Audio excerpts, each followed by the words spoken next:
Good evening, everyone. How are you? Apologies there, I clicked the wrong button.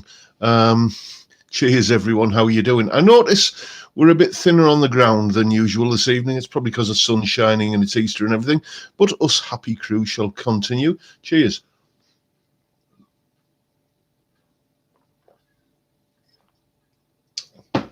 First one of the week. Tastes just like I remember it. Who we got in here? Let's have a look. We've got Peter Collins, Malcolm Spillett, Chip Young, Darren Broxton, Thomas Kowalewski. Apologies if I pronounce that wrong. The Essex Cat, Malcolm Spillett. How are you, mate? Dave Evans, Colin Falcon. How are you, Colin? Ian Clark and Brad Matthews so far. Well, what kind of weather have you got? We've got dishonest weather up here, it has to be said. You look out that window just through there, and it is absolutely glorious. And I made the mistake of taking the dog out for a walk earlier on without a proper coat on, and I soon regretted it. It was absolutely Baltic. Wind coming in off the North Sea. It was, yes, it was a bit chilly. So, yes, what am I going to talk about? Oh, yes, what's coming up on the channel this week? Well, tomorrow, this one's a bit cryptic. Tomorrow I'm assisting an elderly gentleman in the Pacific island of Maui. I'm giving him a little bit of a helping hand towards buying his next sports car. Yeah, a bit cryptic, but watch the video and all will become clear. Then on Monday, have I got a treat for you on Monday? Oh, dearie me. If any of you watched, or rather listened to, that Al Cooper Shuggy Otis album that I raved about, well, there's a solo from that album, an absolutely epic solo, 2 minutes worth of some of the finest blues guitar playing that I've done my best to try and reproduce from Shuggy Otis. That is a solo I'm really rather proud of having been able to do. Then on Tuesday, we're talking about, it's another one of these videos where I talk about my 5 favourite things in a particular category. And this week we're looking at, well, I've done Strats. I've done my 5 favourite Strat tones, my 5 favourite Les Paul tones, my 5 favourite Telecaster tones. Has anybody got any ideas what it might be next? I bet you can't. I bet you can't guess. Anyway, have a think about that for a moment. Then on Wednesday, we are looking at what we're doing on Wednesday. I can't remember. Oh yes, it's gone. I can't remember. I've been running around like a blue ass fly all day, and it's gone. But Thursday, it'll come to me. On Thursday, we are looking at. Well, basically, I had an email from somebody who's an aspiring guitar tutor, and did I have any tips? So it's kind of 5 things that I've learned in my 30 years, dear me, 30 years as a guitar teacher. This is bugging me. I can't believe I've forgotten what video I've got going up on Wednesday. I'm just going to have a look and remind myself. I do apologise. Yes, that's it. On Wednesday, we're looking at it's the final installment in the chord sequence kind of thing. No, not 5 favourite cheeses. No, not 5 favourite vapes. No, not 5 favourite Gretches. I don't consider myself well informed enough about Gretches to have 5 favourite particular tones, because it's like Cliff Gallup, Brian Setzer, and then I start running out of ideas, really. No, Tuesday's video is my 5 favourite recorded examples of the Marshall amplifier tone. I wonder who might be on that list.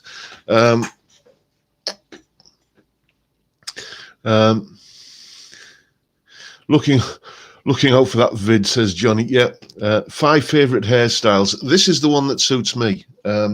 Yes, I haven't been cursed with lockdown hair, unlike a lot of people. 5 favourite Rickenbacker tones, only joking, they only have one tone. Yeah, it's like, you know, it's that kind of thing where it does one thing that nothing else can do, but it only does that one thing. Yeah, Gary Moore, Anton, well spotted. You know me too well. Clapton's Beano album is on there.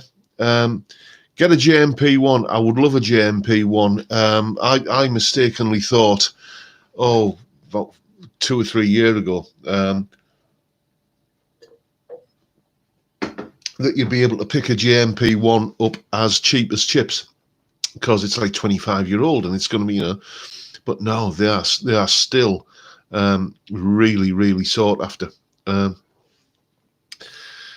Hi, John. Have you got enough beer for tonight, or will you have to leave the room again for a top-up? I did consider bringing more upstairs with me, but, you know, I only brought the usual ration and I'm already on to number 2 now, so I'd better slow down a little bit, or just go and get another can.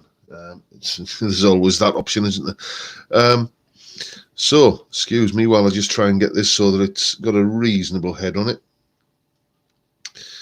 And there we go. I'm happy with that. I can live with that. Let's have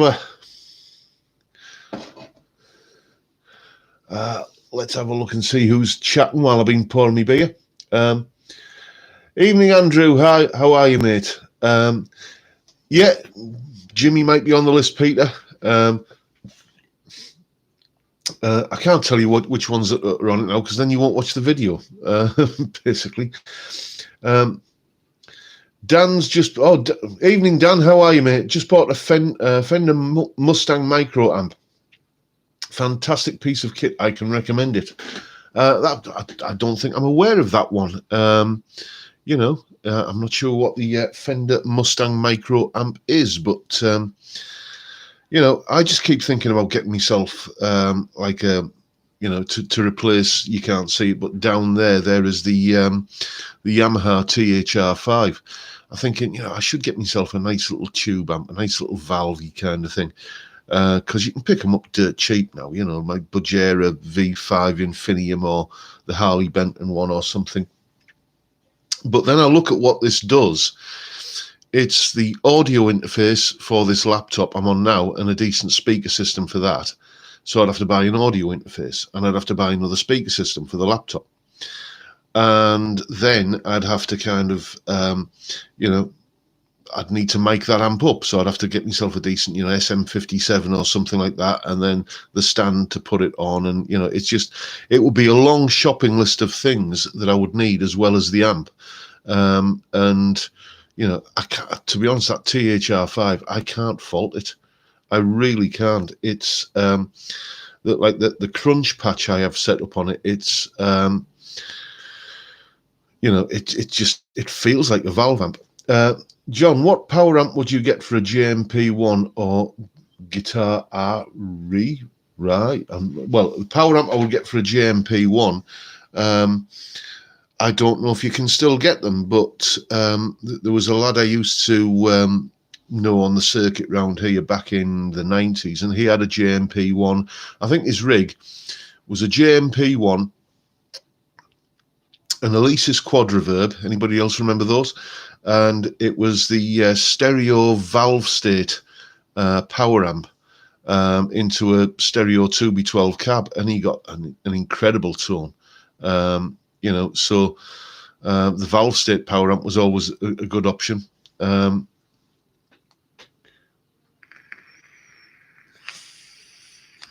Do you or anyone in the chat know about the Sub-Zero guitars? Yeah, that's Gear for Music's own brand, isn't it? I've played a couple of them, and they're not bad. They're not bad. The one that I played was suspiciously like a certain Harley Benton guitar. A lad called Sean, who's often on here, he lives local to me, and he lent me it for a little while. In fact, there might still be a video where I used it as one. Remember, you know, when I occasionally do these videos of Blues Jam using every guitar in the office, that it might be one of the guitars I used on that. ages and ages ago. But it's like a semi-acoustic Telecaster with two P90s. And, you know, it was fine. It was, I mean, you could tell you weren't playing, you know, anything that had the word custom shop in it or anything. But I bet with a little bit of fettling, you'd be hard-pressed to tell the difference. The pickups were a bit sort of muddy sounding, and the neck was a little bit unfinished feeling. But this is all stuff that, you know, a couple of afternoons fettling, you can get it out. You can get it sorted out. John, check out Gay for Music in York. They do some great stuff.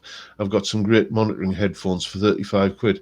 Yeah, I get a lot of stuff from Gay for Music, and I've always been pretty impressed with their service. The only fly in the ointment recently was that that Epiphone Les Paul that I had a couple of weeks ago that was shockingly badly set up. Will your video be going into the Marshall amps used? Looking at picking Marshall plugins, so we'll be keen to see what was used. No, I haven't got time for that, really. It's just, it's a 10-minute video, and it's a couple of minute blurb on, you know, this tone and why I like it, you know. If you're wanting a pretty convincing Marshall plugin, then get the Blue Cat free amp. It's a really good plexi sound that I use it all the time. Quite often use it for me lead guitar stuff, but it's the best just out of like bias amp and guitar rig, which are the two things I think I tend to bounce between a lot of the time. There's nothing gets that sort of raunchy power chord kind of sound better than Blue Cat free amp. I use it with a Red Wires impulse response. And it just does the job, and it's free.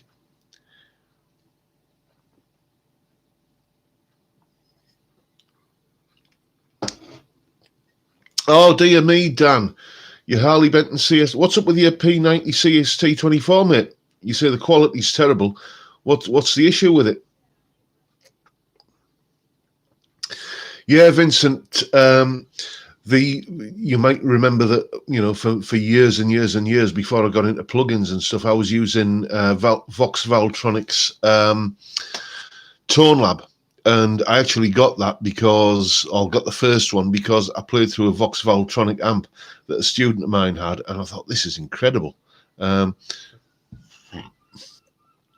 Good evening, Joe. How are you? Joe McCarthy's in the house. How are you, Joe? Hope you're keeping well. I've got a friend whose son has started playing guitar. I give him a Marshall MG40 that was laying about in the loft. That's not bad going for your first amp, is it? You know, having, oh, dear me, what was my first amp? Well, the first thing I ever plugged into to get an amplified sound was my Amstrad Music Center. And completely ruined it, obviously. But then after that, a Laney Mighty 50. Colin saying, I nabbed one of those Joyo British sound pedals on eBay, new for 24 quid. Result, yeah, they are really good. They sell them as either Joyos or Harley Bentons. I had one for a while. If you remember, I did a giveaway on it.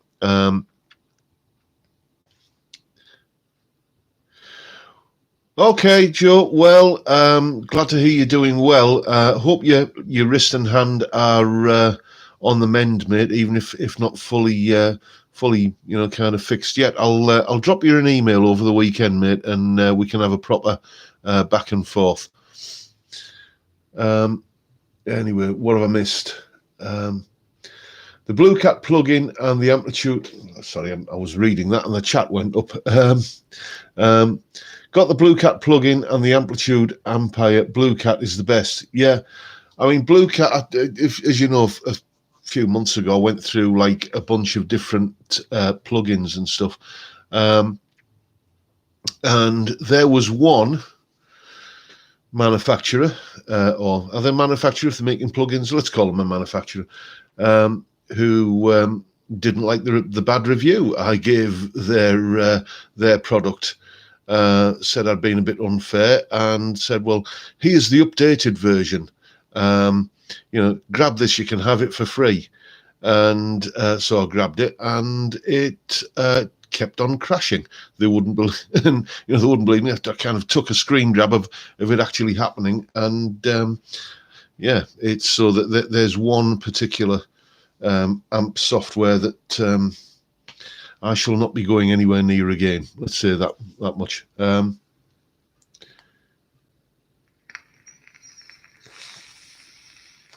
My first amp was a PV Studio Pro 40.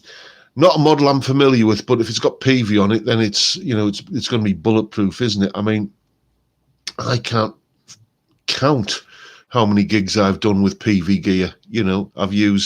I've had a couple of PV amps. I've had a couple, basically, I think one was a PV Pacer, and then a PV Bandit. And I don't know if you've tried a PV Bandit lately, and I mean, because they've been around since the Stone Age, haven't they? I mean, I'm sure archaeologists have dug up PV Bandits that Neolithic man was using. But one of the more recent ones, and by that I mean, say, within the past 10 years, with that trans tube kind of gizmo kind of stuff that's built in there, boy, do those amps sound good. Really properly kind of convincing. It feels like you're playing through a valve amp, and that's something that I've noticed that solid state and plug-in gear these days seems to really be nailing pretty well. Once upon a time, the giveaway that you were playing through a kind of transistor amp, as we used to call it back in the day, wasn't so much the sound that came out the speaker that you would listen to on a record or whatever when you were listening to a playback. It was just a feel. It's a weird thing to describe to non-guitarists, but if you've ever played through a valve amp, you'll know that particular kind of touch-sensitive feel that they have, where your finger feels like it's kind of almost directly connected somehow to the speaker cone, and solid state amps are really kind of nailing that.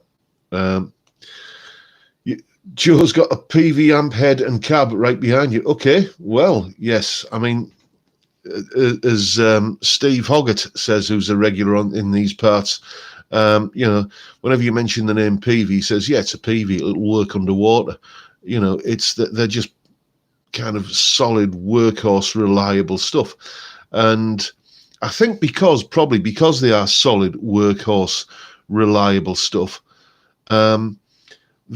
they're not particularly aspirational. Do you know what I mean? Nobody kind of thinks, I'd love a PV, but they are fantastic pieces of kit, This made me smile. Saw an interview with Leon Hendricks talking about his dad informing Jimmy to do something with his hands when he was in the middle of practicing his guitar.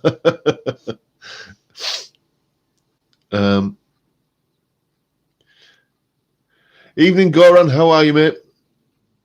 Marshall Bluesbreaker pedal is a good tone. I've never used a Bluesbreaker.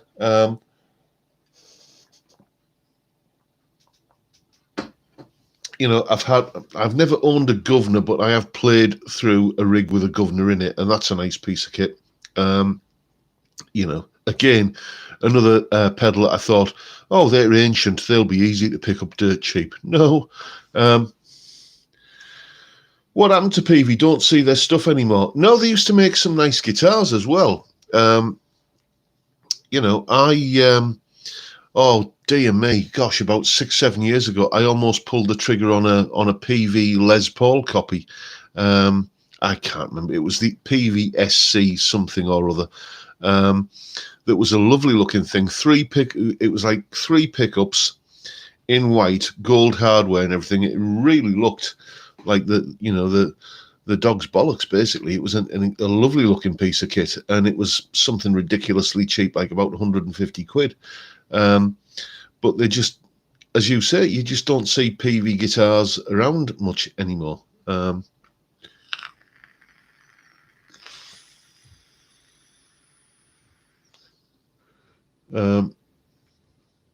excuse me. I've turned my vape off. You got your Governor for 30 quid back in 98-ish. Yeah, that was probably too early for them to have become like to have got that was when you bought it as a second hand. It's there, it's new, and then it goes second hand, and then it goes up again, and it's suddenly kind of vintage and collectible. um, you know PV Viper is still available. Yeah, I had a play through one of those amps, just a little, I think it was the 15 watt one. I was really impressed with it, as a modeling amp. And for some reason, it was like, when you think of like practice amp, modeling amp, what's the one word that comes to mind? It's the Line 6 Spider, isn't it? Which is a god-awful piece of kit. I'm sorry to anybody that owns one, but they are really just nasty. But the PV Viper was a far, far better thing. And again, for me, that should have been the market leader. It should have been the industry standard for that kind of thing, but it just never seemed to get the traction it deserved, really. I'm a 1955. Am I a vintage? Well, possibly. I'm a 1967. Does that make me a CBS era?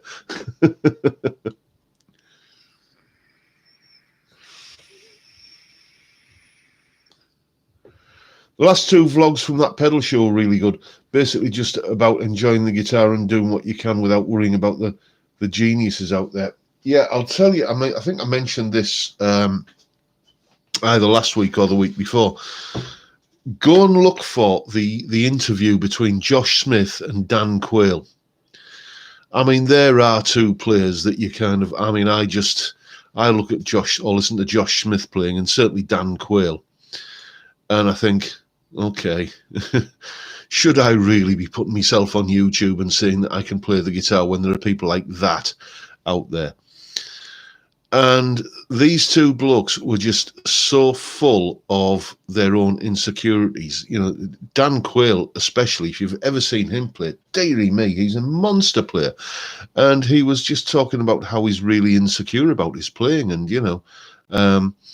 and how he doesn't really feel he's any good and everything. And you think, it's just so nice to hear that these people that you look up to, not beating up on themselves or kind of being, kind of on a down on themselves, but just opening up about their insecurities, about they don't necessarily, kind of feel that they're anything, out of the ordinary, it's just really, really just what a lovely pair of guys. And it's about an hour long interview. It's well worth spending an hour of your life on.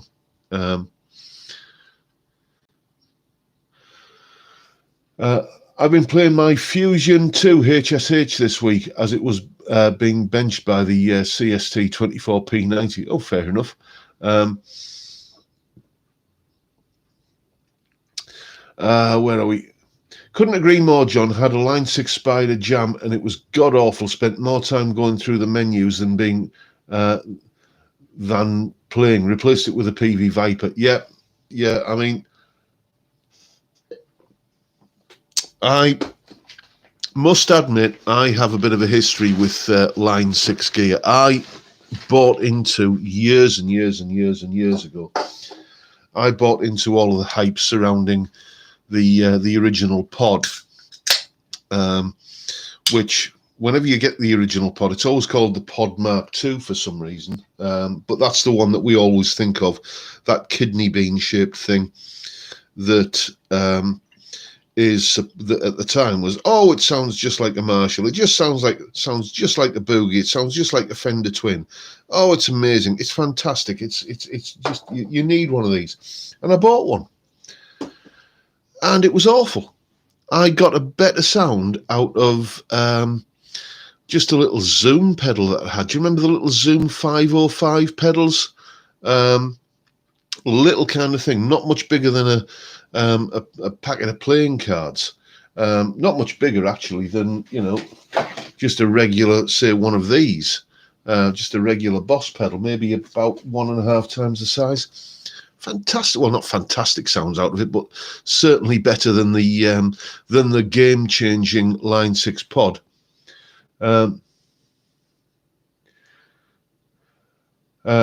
Somebody said, "Oh, it's Geronimo. We've been having a conversation about Harley Benton since Dan O'Sullivan had his bad experience." Yes, I'll catch up on that when I look back at the live chat. I've been too busy kind of blethering, basically, because if I was to sit here for an hour read the chat, it would be a very boring video to watch, wouldn't it? Do you remember the Line 6 Variax guitar? Yes, I played one. And I got to tell you,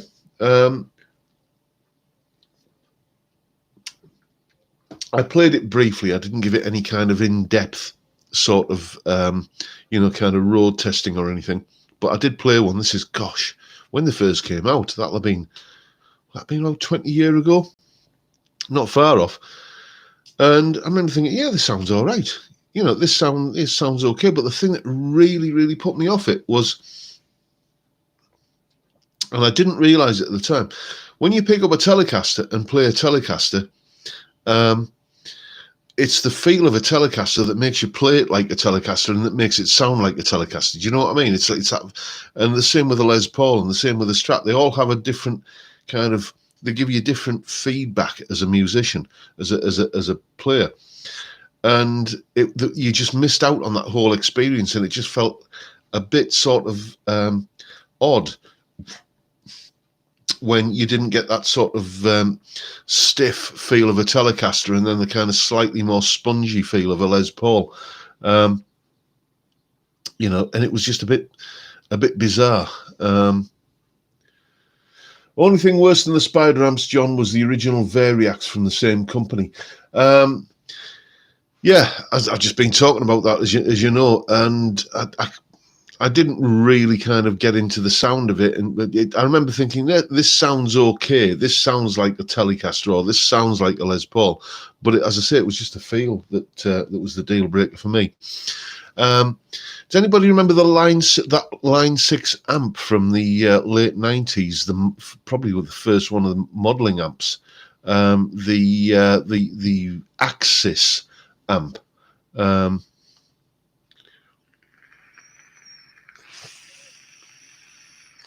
Hi, John. Have Bose produced a guitar amp? No idea. Not to my knowledge. John, do you think the quality of valves makes an amp better or worse? Now then, I can speak with some authority on that because, well, not personally, but there was a very, very revealing video that Glenn Fricker did on the Spectre Media Group, where he basically did a proper scientific test of swapping out valves. And according to the results he got, no, it makes no difference. The valves. I used to have the Marshall 6101 combo, the all singing, all dancing 30th anniversary 3-channel combo, and I basically, not through choice, but I put because these were the only ones I could get. I put some groove tubes in it, and every guitar magazine at the time was talking to you, big full page adverts for groove tube for groove tube valves, and couldn't tell any difference at all. Couldn't tell any difference, and they'd replaced Sovtech. Truth be told, how many factories in the world now are actually making valves? You've got to be able to count them on the fingers of one hand. So no matter what brand you're getting, they're going to be essentially coming out of the same bunch of factories. Hi, John. What's your opinion of the Squier Bullet series of guitars? I love them. I think they're fantastic. I had a Squier Bullet Mustang that was a really fun little guitar to play. If I was going to go for a Telecaster, if I wanted a Squier Telecaster, if I wanted, I've got some news about a Telecaster anyway coming shortly, so thank you for reminding me. But if I was going to get like a Squier Telecaster, I would get the Bullet over the Affinity because I just think they're a better guitar. And,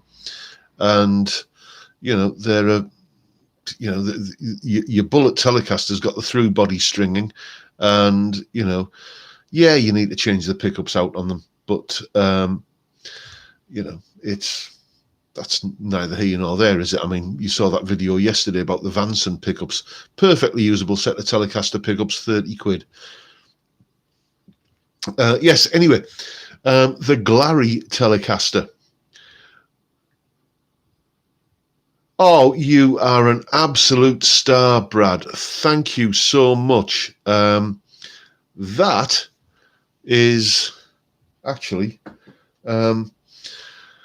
that fiver you've just sent me there, Brad. I was just going to launch into this. The Glary Telecaster. I'm keeping it basically. I'm going to bung a chunk of money over to Zoe's place and keep it because I've got the hankering to do a Telecaster project again. You know, I haven't done one in a while, and I've been prevaricating and saying I can't find the time. So that fiver there that you just sent me will get added on to what I give to Zoe's place. Thank you so much. So yes, there's going to be a Telecaster upgrade series of videos coming shortly. What I'm going to do, and I don't know how long it's going to take me to get round to this, but it's kind of on the cards. I'm comfortable with doing pretty much all aspects of guitar setup and, you know, kind of maintenance and everything. The one thing I have never ever done is a refret. So I'm going to do a refret, and just it's going to be one of these kind of things where it's if you ever watch Top Gear when they would kind of do that sort of thing where it's like, how hard can it be? You know, well, that's what I'm going to find out. And if I butcher it, if I make a complete utter dog's breakfast of it, well, I'll have learned something, and it's only a Glary at the end of the day.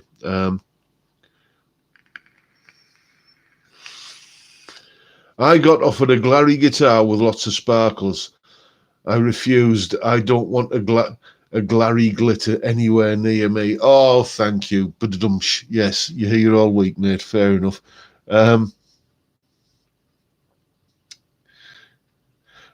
Where are we? You messed with the neck on your Fusion too. Put it back the way it was again, because once straightened it became worse to play, but I did lower the humbuckers and raise the pole pieces. Tone improved. Well, fair enough. Yeah, who was it? I saw Rich Biscoff. I don't know if you've seen any of his videos, but he was playing his Fusion Harley Benton the other day, and he was, you know, just, I don't know how long ago the video was, but I saw it the other day, and he was, you know, kind of singing its praises mightily. John, I've got a neck I need to refret to. I shall look forward to the video. Yeah, I mean, it's like, I remember a few years ago when I first took the plunge and bought a leveling beam and thought, I'm going to learn to do my own fret dressing.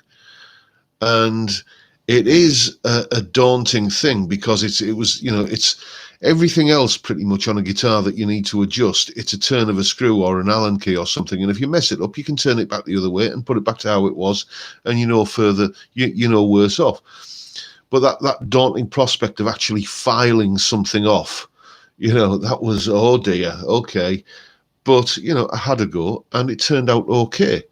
You know, plenty of information out there, plenty of step-by-step guides, and if you follow them, you're going to be okay. And it's the same thing now with replacing frets. I'm going to have to get the tools, set of fret pullers, and I am thinking of going like ridiculous with this Glary and thinking, shall I do stainless steel frets on it? That would be an idea, you know. And then shall I put, you know, kind of a, I don't know, hip shot or a Goto bridge on it? And, oh, shall I put Spursel tuners on it? And just, you know, kind of going over the top basically and turning it into, I think I've got this idea in my head. Could I turn a Glary into, you know, a Tom Anderson or something? It's obviously you can't do it literally, but, you know, to see how close you could get. Yeah, could pleck it. There's just nowhere around here that does plecking stuff, so it would mean sending it away.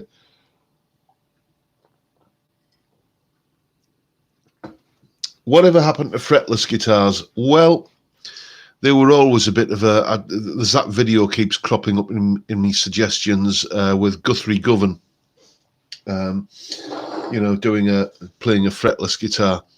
And it just seems like, an awful lot of money to spend on something that sounds exactly like a slide guitar.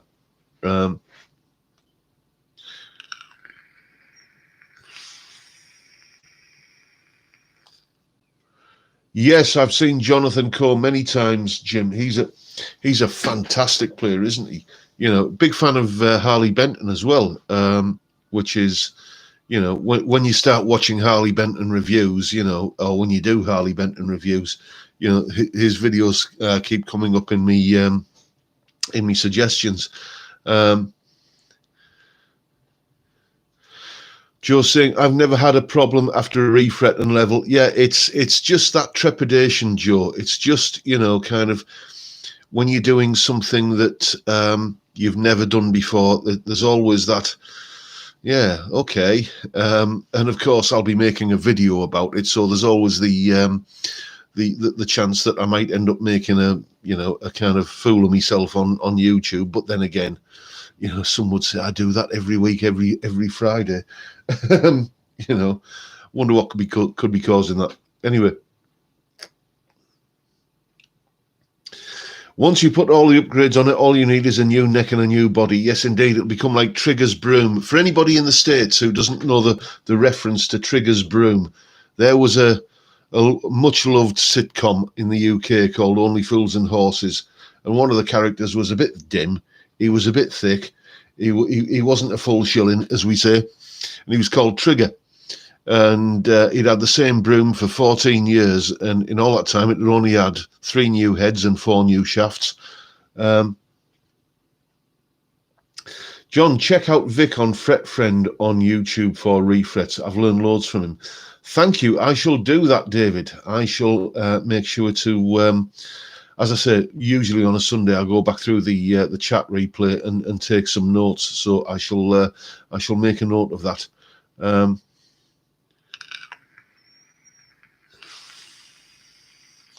Yeah, Andrew, the THR5, you cannot go wrong with it.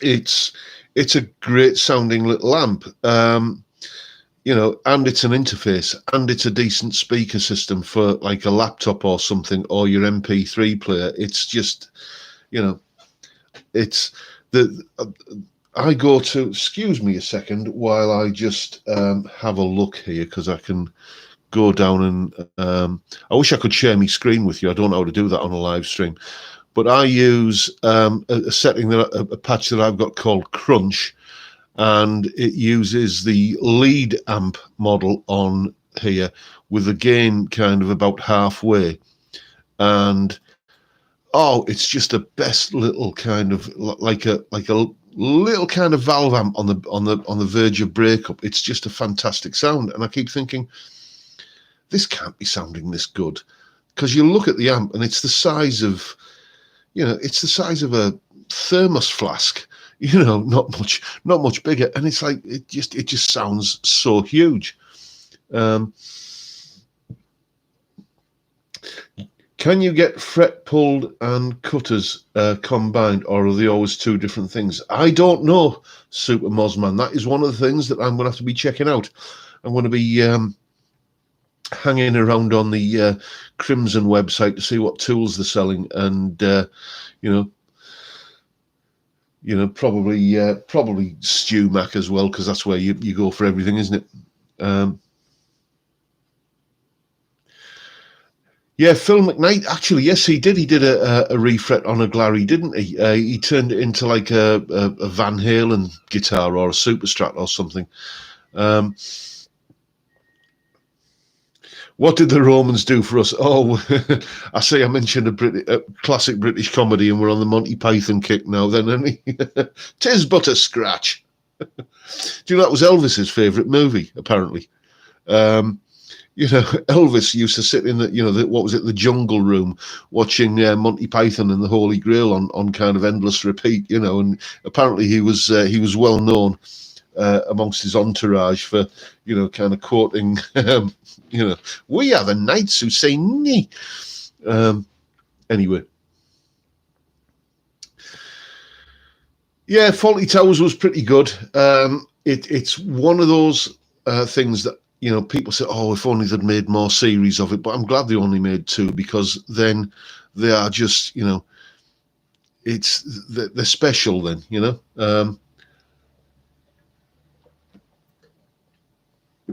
Anyway, excuse me, chaps. I appear to have an empty glass, and that will not do. Oh, here we go. All of the Monty Python references are coming out. Seen the Holy Grail about. I'll tell you the first time I saw Monty Python and the Holy Grail, and this is just staggering nowadays. When you think about it, my school used to raise funds for the new minibus or whatever by selling tickets for movie nights. You used to be able to stay back after school and go into the lecture hall, and where they'd wheel in. Remember that big TV they used to have in schools on a trolley with a video recorder on the thing underneath? They'd wheel it in, you know, the top load of video. And, you know, they'd play these pirated films. You know, you pay, I think £2 to go and sit and watch like any film. And I remember there was one evening where and that's where I first saw Monty Python and the Holy Grail. There was one evening, and we'd all trooped into this lecture theatre to watch E.T., because that was the big film that was in the cinemas at the time. And sorry, just the teacher put the cassette into the VCR, closed the lid, you know, pressed play. And there was about 5 seconds before E.T. started. There was about 5 seconds of, let's call it a gentleman's special interest kind of film. You know the kind of thing I mean. You know, yeah, one of those. And before E.T. started, he'd obviously recorded over something and hadn't quite, you know. So, you know, that was anyway.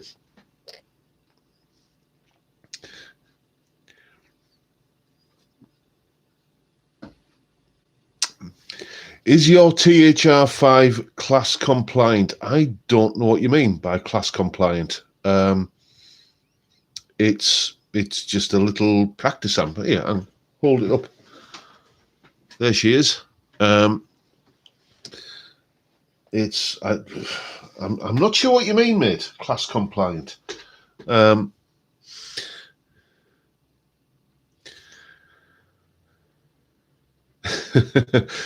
just reading back up through the chat there. There's lots of there's people reciting an entire episode of Faulty Towers.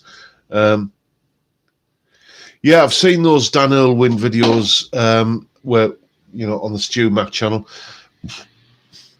Dan Irwin is a name I'd entirely forgotten about, because I used to read his column. I think it was in Guitar Magazine or Guitar Player Magazine in the 80s. And then, you know, just one of those names you forget. And then suddenly he's on YouTube.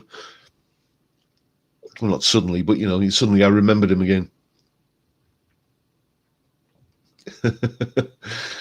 No, The Young Ones was one of the funniest programs ever made. Brilliant. It was at the time, but I've watched a few reruns of it recently, and it's you just think, okay, yeah, this was of its time, you know. And there's a lot of stuff like that, you know. Stuff that you remember fondly is often best fondly remembered. It's, you know, it's sometimes your memories of things are better than the things itself, actually. Oh,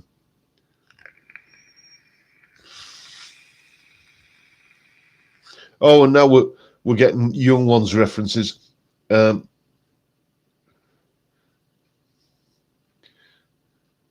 are we? Have we got a video? John Cleese left Monty Python because he thought they were starting to repeat themselves. Yes, he did, but he wasn't long out of the fold, was he? Because I'll tell you, the Monty Python film that everybody kind of rags on and says it wasn't like the best work, but then they always quote sketches from it. It was, and now for something completely different. It was just a series of sketches, but they were really good.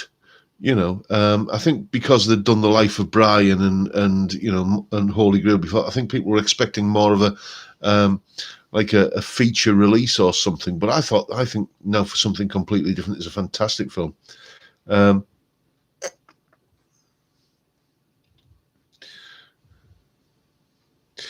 There's a video by a bloke called Dave Barlow who does a refret with stainless steel frets, worth a watch. Yep, I shall be making notes in the on Sunday afternoon. Yeah, you have Timbo. Always look on the bright side of life, indeed. Yeah, Johnny. Have you ever seen the eulogy that Dave Grohl gives at Lemmy's funeral?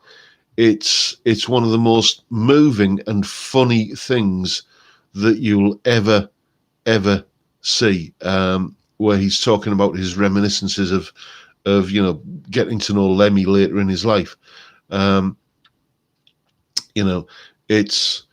It's really, really good. Yeah, Lemmy, every time you see an interview with him or hear people talking about him, there aren't many people out there who've got a bad thing to say about him. He was, despite his kind of rock and roll, or perhaps because of his rock and roll image, because the sort of outlaw kind of thing, he was, just such a gentleman.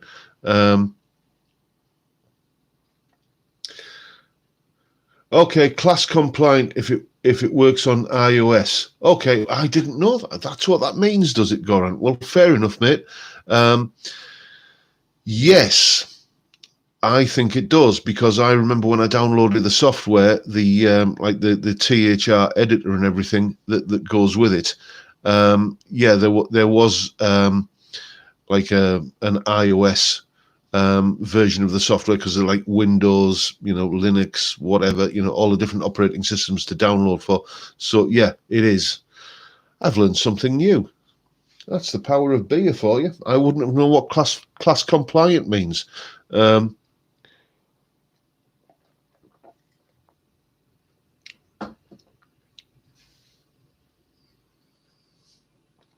I have stainless steel frets on one guitar, a little brighter, but great knowing they'll never need to be changed.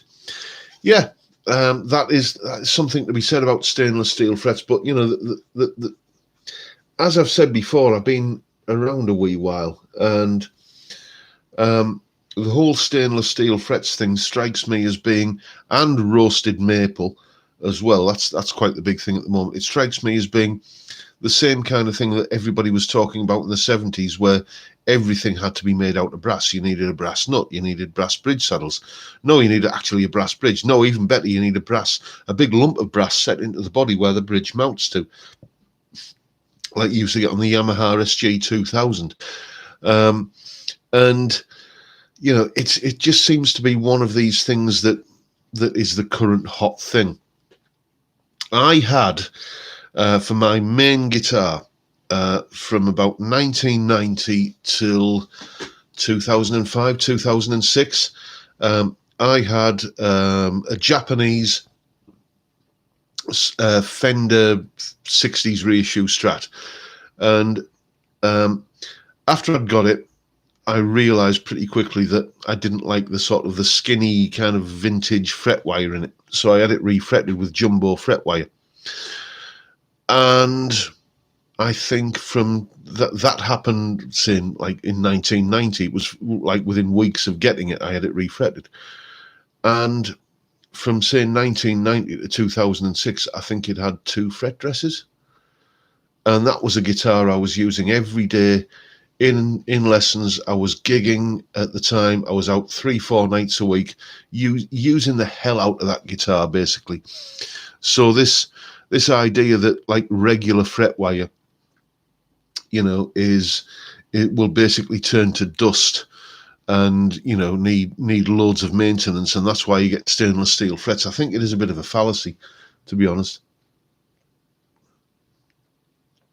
Yeah, I think some people are into the titanium parts too, though, at the moment. Yeah, that's it. It's,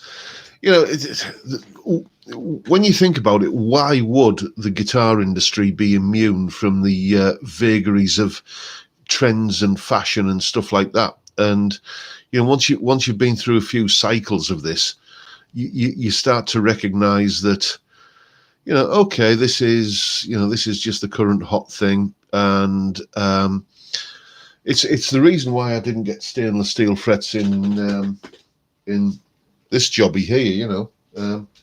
Did I mention I've got a signature guitar? It was just like, well, I'll stick with the devil I know. And the thing about stainless steel frets is, if ever there are any problems, it's just such a much harder material to kind of do maintenance on. So it's like, well, I know I can do a fret level and crown on that guitar on regular kind of frets. I couldn't quote the chapter and verse at you in terms of like gauge or kind of model number or anything, but I can tell you that the frets on that Scott guitar's signature model of mine are the same fret. It's the same fret wire that Fender use in the American professional guitars. Roasted maple is pretty, yeah. Now there's another thing. Actually, I can remember back in, I can't remember whether it was the late 90s or early 2000s. It was it's 20 years ago easily. There was a review in Guitarist magazine, I think it was, where they were talking about this kind of British-made guitar. And what had happened was that this small manufacturer, I can't remember who it was, this small manufacturer of guitars had a flood in their stockroom, okay? And some of their maple had got kind of attacked by mold. And anyway, they dried it out and reused it because, they couldn't afford to throw it away. But it left these kind of weird markings where the mold had been. So, they called it spalted maple. And it was just like, okay, well, we're going to sell this stuff. Let's give it a name. So what can we call those funny patterns? Oh, spalted maple, where the mold had been. And now that's just become a thing in the guitar industry.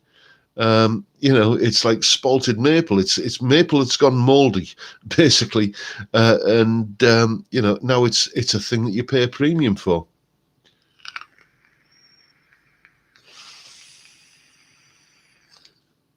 Yes. Now I know what you mean, Anton. That's the reason I stopped reading Guitarist magazine. They were bought out by Bauer Media. Basically the people who own Total Guitar magazine, and a bunch of other things, like pretty much every magazine that you can find on the rack in the newsagents. Oh, thank you, Com. Thank you, mate. You're a gentleman and a scholar.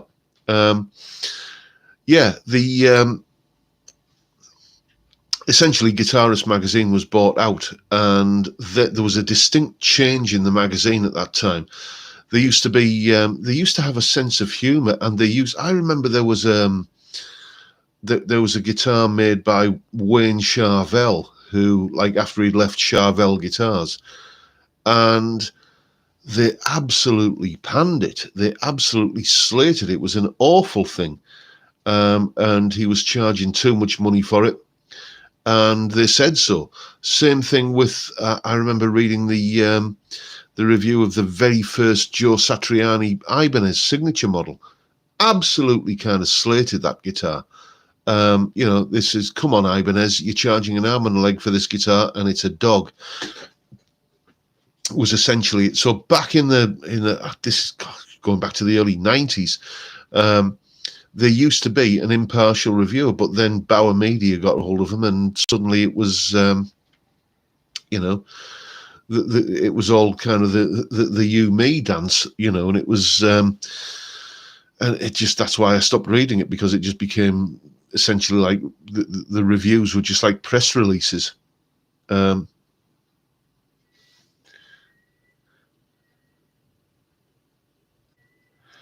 That Simon from Guitarist now works as a bus driver. He seems like such a nice chap. I don't know which name rings a bell. Thank you, Johnny. It's all going to get racked up and go to Zoe's. I can't believe how generous you people are. Oh, thank you, Jason. Thank you. Yes, I mean, I know what you mean. It is a nice little bunch of happy people here on a Friday, isn't it? But that's not down to me. That's down to you lot. You know, it's when I first started getting a bit of traction on YouTube. This was about 2018, because I've been on for ages before that, and I started. I went in 2018. I went from about 500 subscribers to 2,000 in about a matter of days for some reason. But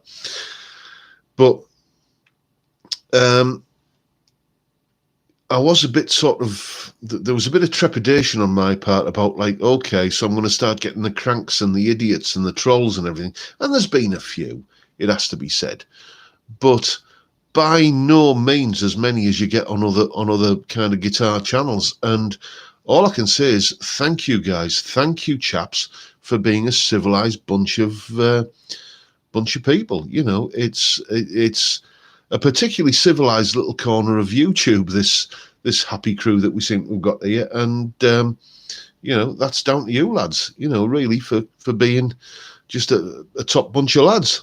Cheers.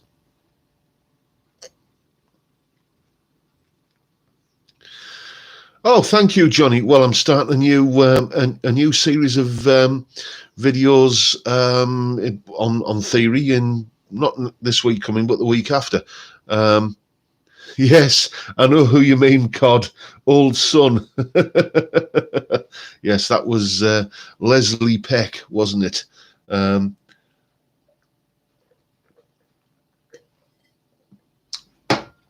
Anyway, chaps, it's 57 minutes in, and I'm out of beer. And, well, that's just a bad situation, isn't it? So I'm going to have to go down and sort myself out, as it were.